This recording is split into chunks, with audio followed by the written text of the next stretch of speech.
क्या आपको लगता है पाप और पुण्य जैसा कुछ नहीं होता? ये सब काल्पनिक बातें हैं या फिर माइथोलॉजी है? तो ये एकादशी कथा आपके लिए है। कैसे? चलिए देखते हैं।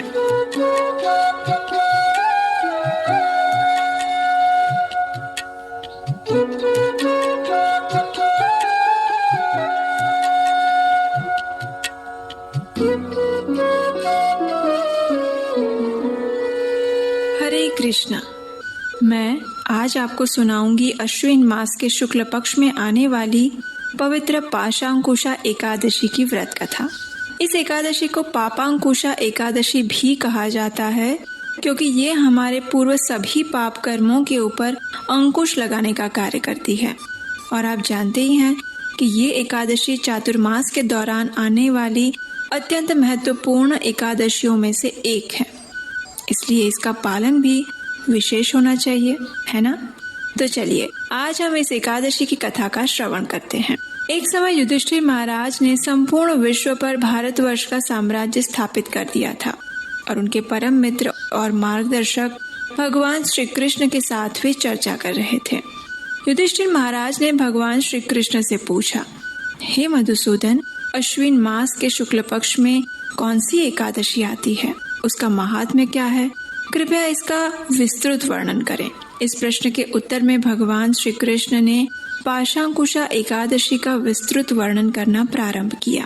भगवान ने कहा, हे राजन, समस्त पाप कर्मों का नाश करने वाली इस एकादशी को पापांकुशा या पाशांकुशा एकादशी कहते हैं।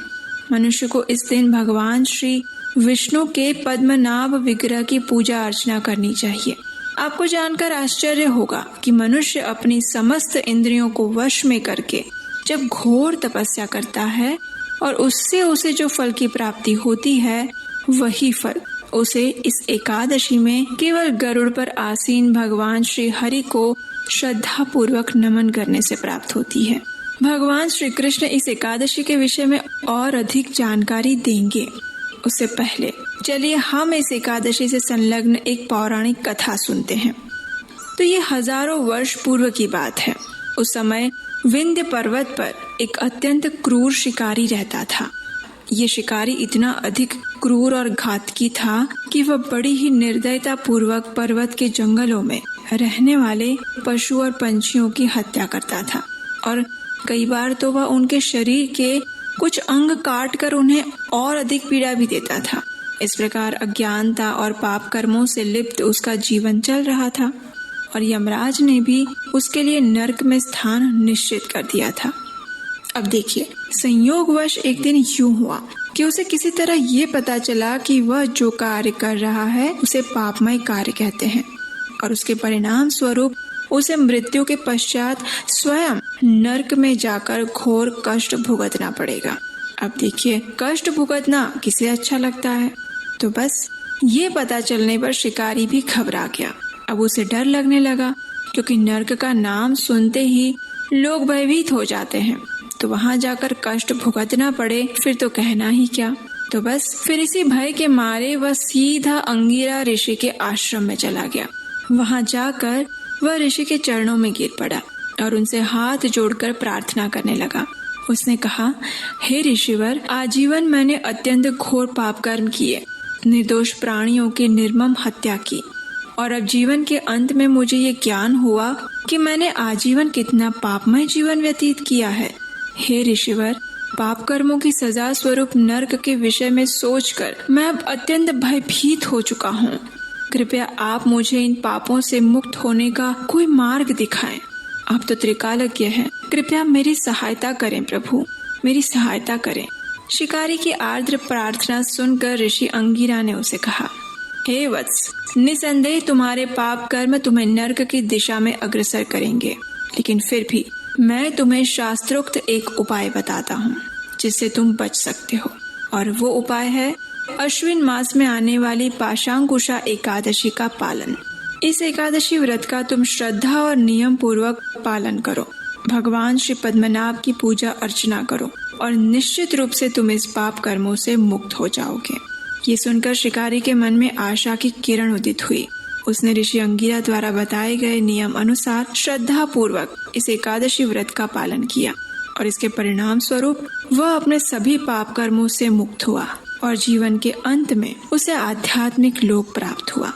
पाशांकुशा एकादशी की महिमा का वर्णन करते हुए भगवान श्री कृष्ण ने आगे कहा, हे राजन, इस पृथ्वी पर भगवान श्री हरि के पवित्र नामों का उच्चारण मात्र करने से व्यक्ति को समस्त तीर्थों का फल प्राप्त होता है और ये नाम उच्चारण यदि एकादशी के दिन किए जाए फिर तो उसे कभी भी यमलोक के दर्शन नहीं करने पड़ते। इतना ही नहीं, मनुष्य 100 अश्वमेघ यज्ञ और 100 राजसूय यज्ञ करता है तब जाकर उसे जो पुण्य फल प्राप्त होता है उसकी तुलना पाशांकुशा एकादशी से अर्जित पुण्य फल के 16वें भाग से भी नहीं की जा सकती। इतनी पुण्य फल प्रदान करने वाली है ये एकादशी। जब तक व्यक्ति भगवान पद्मनाभ के इस पवित्र दिन पर एकादशी व्रत का पालन नहीं करता तब तक वह पापमय रहता है और उसके पूर्व जन्म के पाप उसका पीछा कभी नहीं छोड़ते। जो व्यक्ति इस एकादशी का नियम पूर्वक पालन करता है, रात्रि में जागरण, कृष्ण कथा का श्रवण, कीर्तन तथा सेवा करता है, उसे भगवान श्री विष्णु के परम धाम की प्राप्ति होती है। और इतना ही नहीं, उसके माता की ओर से 10 पीढ़ी, पिता की ओर से 10 पीढ़ी और पत्नी की ओर से 10 पीढ़ियों का उद्धार हो जाता है। भगवान श्री कृष्ण ने इस एकादशी पालन के लिए कुछ महत्वपूर्ण नियम बताते हुए आगे कहा कि मनुष्य को इस दिन अपनी क्षमता अनुसार स्वर्ण, तिल, उपजाऊ भूमि, गाय, जल, छाता और एक जोड़ी जूते दान देना चाहिए। विशेष रूप से एकादशी के दिन एक दरिद्र व्यक्ति को भी अपनी क्षमता अनुसार दान अवश्य करना चाहिए और जो समृद्ध हैं उन्हें ये सोचकर दान देना चाहिए कि उनकी संपत्ति पूर्व जन्म के पुण्य कर्मों के कारण है और इसलिए उसे भी जन कल्याण के कार्यों में लगाना चाहिए। इस प्रकार प्रत्येक व्यक्ति को अपनी क्षमता अनुसार इस एकादशी पर दान अवश्य देना चाहिए। हमारे शास्त्र बताते हैं कि भगवान श्री कृष्ण का पवित्र नाम सभी पाप कर्मों का नाश करता है। ये उतना ही शक्तिशाली है जितने कि भगवान स्वयं। अगर कोई हरि के नाम का दर्शन मात्र भी कर ले तो उसका उद्धार हो जाता है। कौन?